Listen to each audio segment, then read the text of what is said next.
जे मूल्यनिवासी साथियों,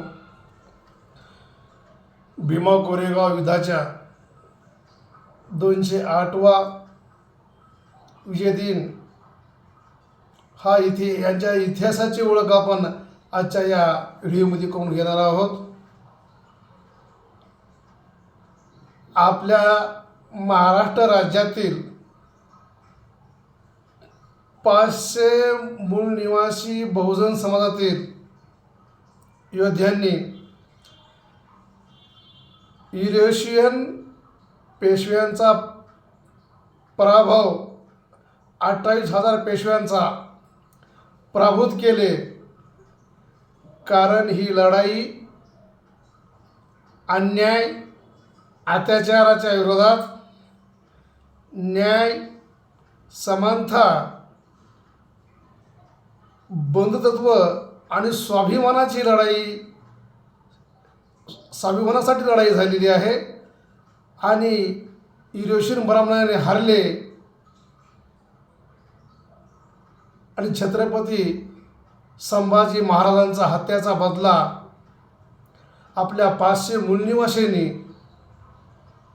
ओढूबुद्रुक येथील समाधीला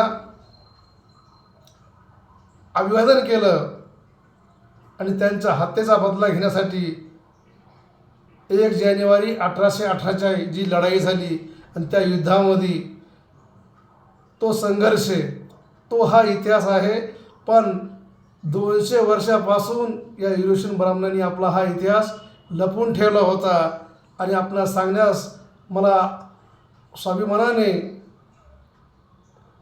अभिमान वाटतो की आपल्या देशातलं बहुजनांचं मूल निवासी संघटन बामसेफ,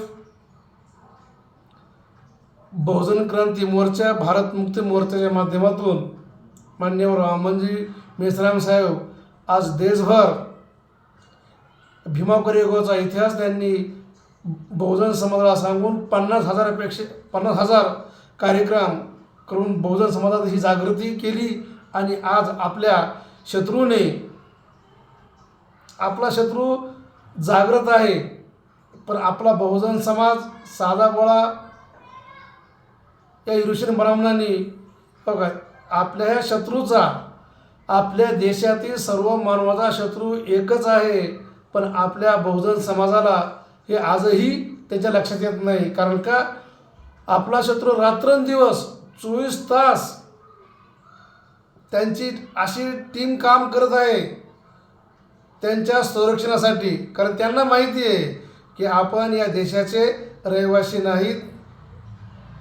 हे पुराव्यानिशी आज DNA सिद्ध केलेलं आहे, म्हणून ते घाबरलेले आहेत. पण आपल्या बहुजन समाजाला त्यांनी कर्मकांडाच्या अंधविश्वासाच्या असं नादी लावून ठेवलं आणि अशा वेगवेगळ्या बैमानी करून, गद्दारी करून सत्तेच्या माध्यमातून सत्ता हस्तगत केली. आणि आजची मनुस्मृती त्यांनी आपल्याला थोपवलेली आहे. तर ती मनुस्मृतीचं नाव आहे तंत्रज्ञानाच्या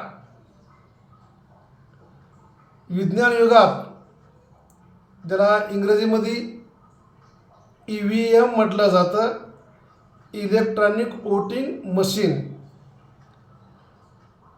भारतीय संविधानाचे शिल्पकार, सिम्बॉल ऑफ नॉलेज बाबासाहेबजी आंबेडकर आपल्या बहुजन समाजाला वारंवार सांगतात की जो समाज आपला इतिहास विसरतो तो समाज आपलं भविष्य निर्माण करू शकत नाही.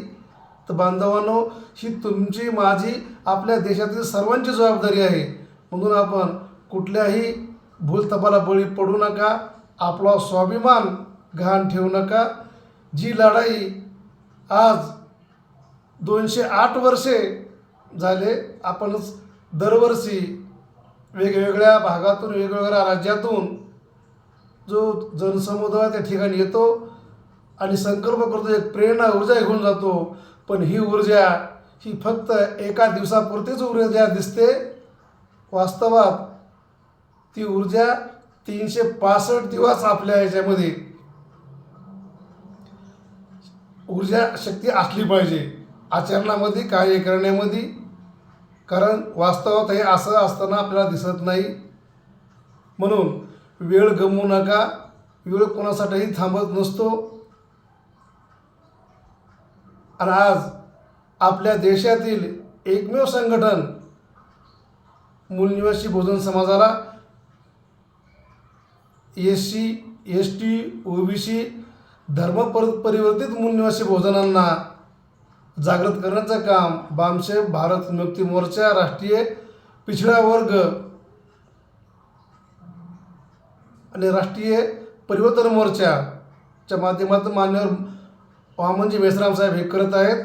आता गरज आपण त्यांना सपोर्ट करण्याची गरज आहे. त्याच्या पाठीशी उभं राहून त्यांचे विचारधारा जो ठिकठिकाणी सांगत आहे समाजाला जागृत करायचं आणि तोच आपण समाजाला आपण SC ST OBC समाजाला जागृत करायचा प्रयत्न कराल हीच अपेक्षा बाळगतो. कारण की ही लढाई मी तुम्हाला वारंवार सांगत असतो व्हिडिओमध्ये की रक्ताचा एकही थेंब न सांडता आपण ही लढाई जिंकू शकतो. गरज फक्त आपले मतभेद, आपला जात धर्म, अज्ञान हे सगळं घरी ठेवा. आपण आपली भारतीय संविधानाने आपल्याला ओळख दिलेली आहे की प्रथम आपण भारतीय आहोत आणि अंतिमही आपण भारतीयच आहोत. म्हणून आपण आपल्या समाजासाठी, आपल्या देशासाठी, या जगात कोणालाच असं दुःखी राहावं वाटत नाही. प्रत्येकाला वाटलं पाहिजे की मी सुखी असलो पाहिजे, माझा परिवार सुखी असला पाहिजे. पण सुखी केवळ आपण विचाराने, म्हणजे तो विचार मानवाचा कल्याणाचा विचार असला पाहिजे आणि तो विचार आपल्याला भारतीय संविधानाने दिलेला आहे. आणि जोपर्यंत मी वारंवार सांगतो की भारतीय संविधान वाचा, मनुस्मृती वाचा. कारण भारतीय संविधान आपल्या भारतातीलच नाही तर जगातील मानवाचा कल्याणाचा विचार आहे. एवढी पॉवर, एवढी ऊर्जा, एवढी शक्ती त्या संविधानामध्ये आहे. आणि मनुस्मृती वाचा. जगातला एवढा नीच, वाईट, घाण त्या ग्रंथामध्ये किती असेल तुम्ही कल्पना करा. की बाबासाहेब आंबेडकरजी जीवापाड प्रेम करायचे पुस्तकावरती, पण त्यांनी एकच पुस्तक का जाळं असल्याची कल्पना करा. म्हणून तो जाळलेला दिन जे आहे मनुस्मृती दहन 25 डिसेंबर 1927 महाडच्या पायथ्याशी. कारण तो इतिहास असा आहे की हा इतिहास फार मोठा आहे. या देशातला शत्रू आपल्याला दाखवणार नाही आहे.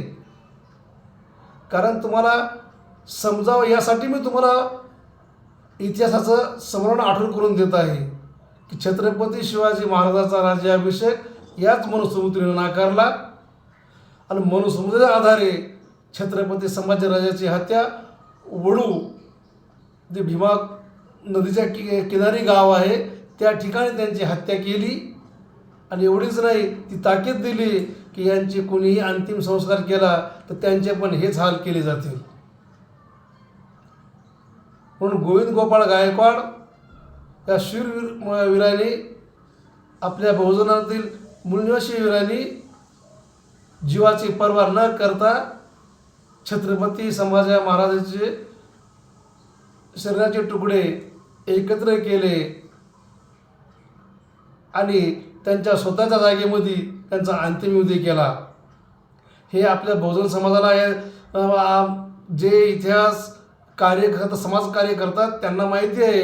पण बहुसंख्येने समाजाला ही माहिती नाही. आणि जर कदाचित इतिहास माहिती असता तर आजची परिस्थिती, आज जी पेशवाई जी देई ती त्या काळातली पेशवाई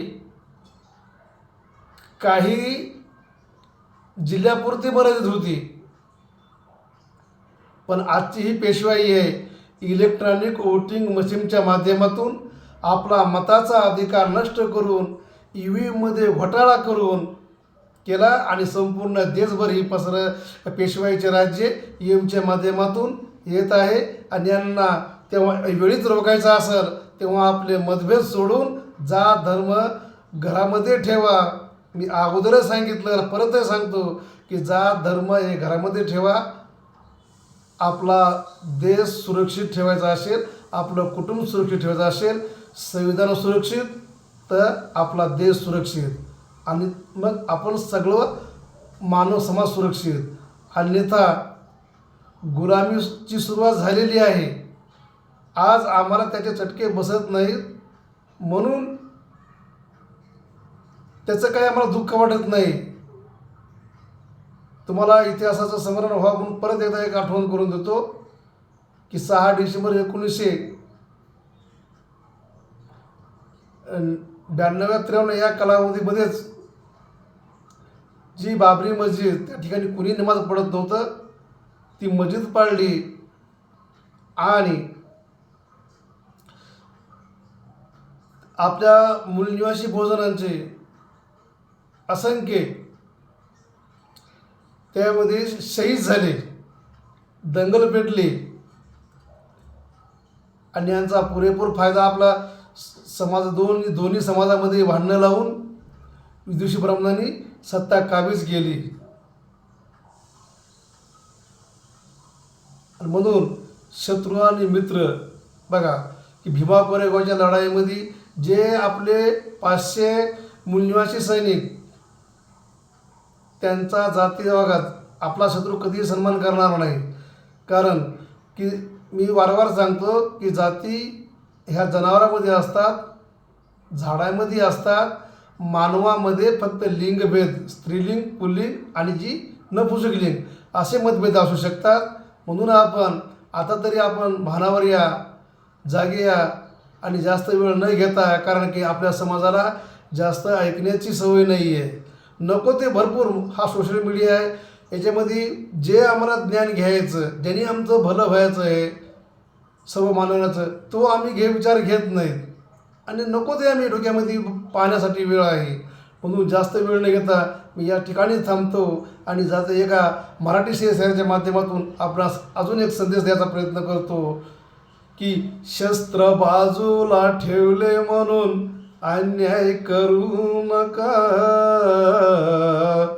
नागवंशाचे वारस आपण हे कुणीही विसरू नका. अहो बाबाजीने दिले पवित्र महान संविधान, हे उपऱ्यांनो नाकारू नका. आणि परकाचे पंडित म्हणे की भीमा कोरेगावचा इतिहास विसरू नका. जय मूलनिवासी.